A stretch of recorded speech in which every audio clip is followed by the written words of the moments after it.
ठिकाणी म्हणून दादा आत्ताच या ठिकाणी आलेले आहेत आणि बिगवनला दौरा असताना वेळात वेळ काढून वाकडी वाट करून या ठिकाणी दादा या ठिकाणी उपस्थित राहिलेत। गावकऱ्यांच्या वतीने हार्दिक हार्दिक स्वागत आहे। सर्वांनी जोरदार टाळ्या वाजवून या ठिकाणी स्वागत करायचंय।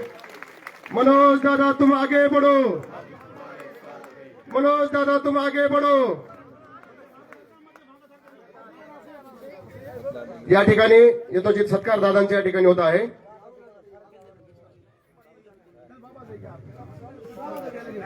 दादा आताच या ठिकाणी युवराजनी सांगितल्याप्रमाणे लोकशाहीमध्ये संख्येला खूप महत्व आहे आणि घ्या फास्ट वर का सत्कार। महंताचा बाबांचा या ठिकाणी सत्कार होतोय। जोरदार टाळ्या वाजवायच्या। सर्वांनी खाली बसून घ्यायचंय। या ठिकाणी मनोज दादांना एवढंच या ठिकाणी आश्वस्त करू इच्छितो आम्ही, या लोकशाहीमध्ये जसं संख्येला महत्व आहे, दादा 6 करोड तुमच्या पाठीमागे आणि 6 कुणी भोंकणारे असतील तर त्यांच्याकडे कुणी लक्ष देऊन अशी आमची सर्वांची अपेक्षा आहे आणि आपण या ठिकाणी आलेल्या सर्व ग्रामस्थांना संबोधित करावं अशी मी विनंती करतो।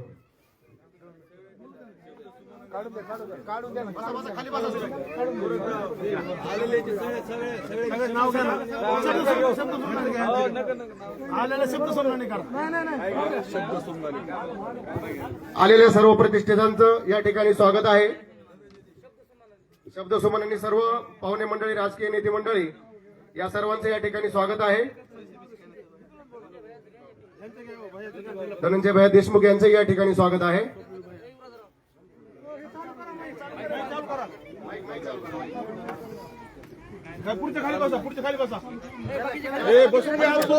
खाली बसा सर्वजण।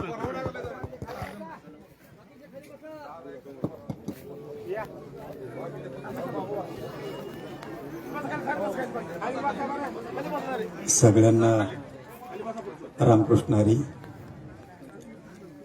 आपल्या गवळवाडीच्या सप्त्याला दरवर्षीच भेट देतो मी। कधी गवळवाडीचा सप्ताह टाळीत नाही, पण आज एवढे कार्यक्रम आहेत ना, आज तुम्ही बोला म्हणले तरी बोलायला गेला। भिगवण पर्यंत कार्यक्रम आहेत।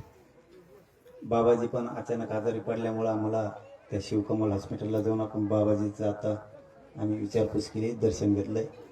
बाबाजींची अचानक तब्येत खराब झाली, पण युवराज भाऊला आणि शिंदे पाटलाला सांगितलं होतं की आम्ही येतो, म्हणून आता दिलेल्या शब्दाप्रमाणे आलो। आता जायचं भिगवणला आणि सप्त्यात ते नको होते, सप्त्यात ते पाहिजे नाही। कीर्तन सुरू झालं ना आपला कुठं झपका चालून द्यायचा, आपला एकदा सुरू झालं मग घंटा दम खात नाही। बाबा जायचे गळून म्हणायचे काय लफडलं आलो गाड्यात गुतलं, आणि त्या गादीवर उभा राहतो नका आपण। त्याच्यावर कधीच नाराज गादीवर उभा नाही राहायला पाहिजे। आपले संस्कार आपण नाही सांभाळले, काय अर्थ राव धर्माला आणि परंपरेला त्याच्यावर पाय देतो आपण। ते नारदाची गादी खरंच ना, तुम्हाला वाईट वाटू द्या पण त्याच्यावर नका पाय द्यायचं। ते लय पवित्र जागा आहे, मला त्याच्यावर चलमत होते, मग मला काय काना जमत नाही का, कशात बी धुंद नाही राहायचं। वारकरी संप्रदायाचे सगळे नियम पाळायचे, देव आपलं कल्याण करतो।